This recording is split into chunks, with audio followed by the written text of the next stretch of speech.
এমন শ্বশুরবাড়ি কয়টা মেয়ের কপালে জোটে আমার জানা নেই। কেন বলছি, ভিডিওটা দেখতে থাকেন, বুঝতে পারবেন। তো চলুন ভিডিওটা শুরু করি। আসসালামু আলাইকুম, ওয়েলকাম করে নিচ্ছি আমার একটা নতুন দিনের ভিডিওতে। আজ মেহেরিজের বাবা বাংলাদেশ থেকে ইংল্যান্ডে আসছে আমাদের কাছে। সে আজকে পানি ফেলেছে খেতে খেতে, তাই সে আবার শুকাচ্ছে। এখন কোথায় দিচ্ছ তুমি? এখানে দাও, এখানে দাও, এখানে দাও। পানি টানি শুকানোর পরে আমি আমার পুরো রুমটা একদম সুন্দর করে পরিপাটি করে নিলাম। তারপর আমি আর মেহেরিজ এখন যাব নিচে, সেখানে গিয়েই ওকে ব্রেকফাস্ট করাবো আর কি। তাই তো নিচে চলে এসেছি, আর ফার্স্টে এসেই আমার বরাবর মতো যে কাজ থাকে, দুইটা জানালার কার্টেনগুলো উপরে উঠানো, ওকে এখানে বসানো, দেন ওর খাবার নিয়ে আসা এখানে। মাম্মা, আমার জ্যাকেট কোথায়? হ্যাঁ, আসো, এই দেখো।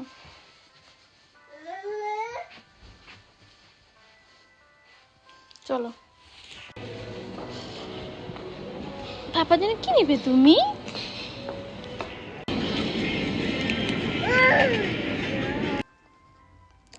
মা মেয়ে মিলে রেডি হয়ে চলে গেলাম আস্তাতে।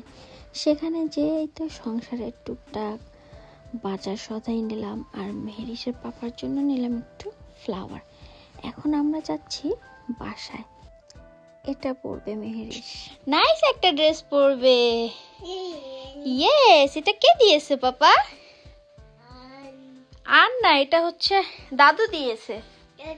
হ্যাঁ, দাদু দাদু নাইস ড্রেস দিয়েছে। ফাইনালি মেহেরিস এই ড্রেসটা পরবে। ড্রেসটা পাঠিয়েছিল মেহেরিস, তখন আমার পেটে ছিল। ফাইনালি এখন তার হবে, সে এইটা পরে বাবাকে আনতে যাবে।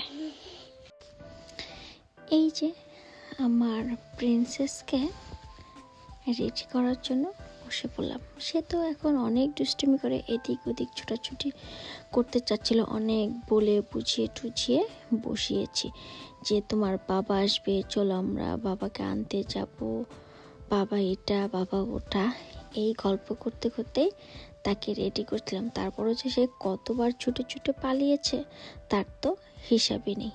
আমার মা পাখিটা আজকে 3 পিস পরেছে। মাশাল্লাহ মাশাল্লাহ, প্লিজ সবাই মাশাল্লাহ বলবেন আমার মেয়েকে দেখে। তার একদম এই ড্রেসটা একদম সুন্দর পারফেক্টলি এখন হয়েছে আর কি।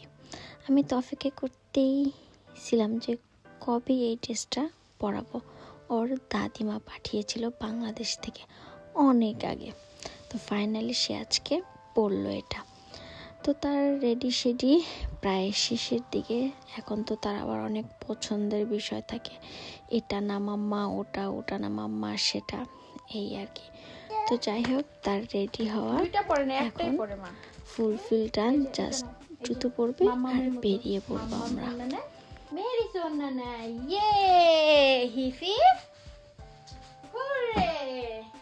কিভাবে ওন্না পড়তে হয় আচ্ছা আমি শিখিয়ে দিই। মাম্মাম কিভাবে পড়ে? এভাবে। ওয়াও, মাশাআল্লাহ। তুমি কিভাবে রেডি হয়েছো?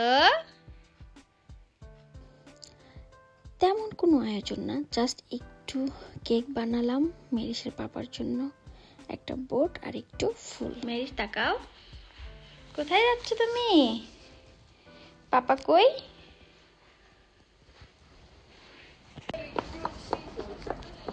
কোথায় যাচ্ছ? কোথায় যাচ্ছ? বাইরে।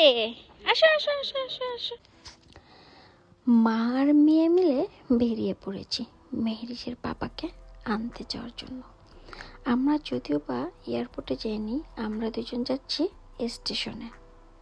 কোথায় যাচ্ছ বাবা?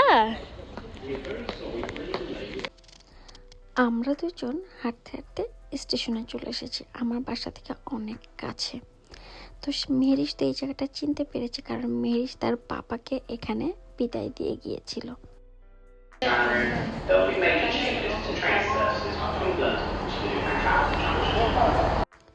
সে তো হাঁটাহাঁটি করছিল আর বলছিল বাবা কই, বাবা কই।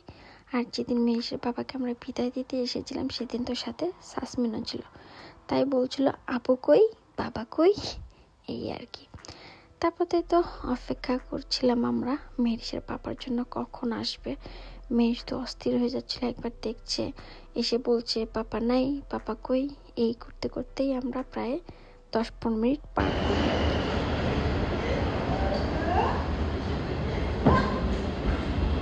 কে আসলো?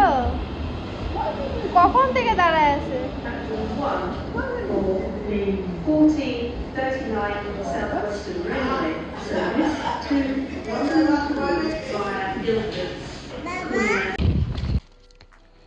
মেহেরিশ পুরো অবাক হয়ে গিয়েছে। প্রথমে তো মানে কিছুক্ষণ কথাই বলেনি, মানে একদম শুধু তাকিয়েছিল। তারপর তো মেহেশের বাবা বের হলো আর এখন আমরা বাসার দিকে যাচ্ছি। আর এদিকে আমার ননদ আমাকে খালি ফোন দিচ্ছিল, মেহেশের বাবা যাওয়ার সাথে সাথে আমাকে ফোন দিবা, তোমার জন্য সারপ্রাইজ আছে, একদম দেরি করবে না, সাথে সাথে ফোন দিবা, এই আর কি। এই তো মেহেরিশের বাবা বাসায় আসার পরে তাকে ছোট্ট করে ওয়েলকাম করলাম। গিয়েছে মাত্র 7 দিন, কিন্তু মনে হচ্ছে অনেক দিনের জন্য বাংলাদেশে গিয়েছিল।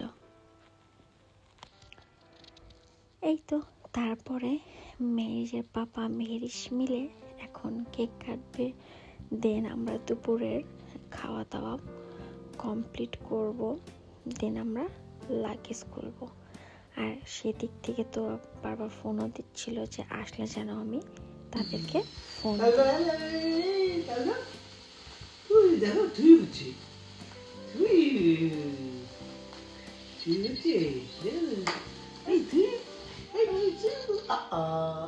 ফিনিশ। ওকে, কত কত হ্যাপি তুই করো তো।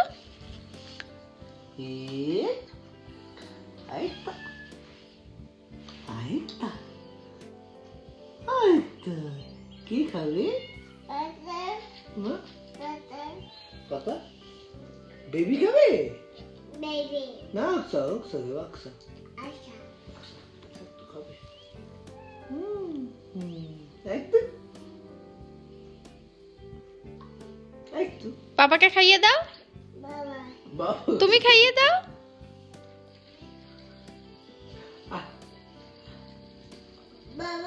জিমা তোমাকে খাইতে বলতিছে। বাবা খাবে যে বাবা খাচ্ছে। দেখো পাপা খাচ্ছে। তোরা একটু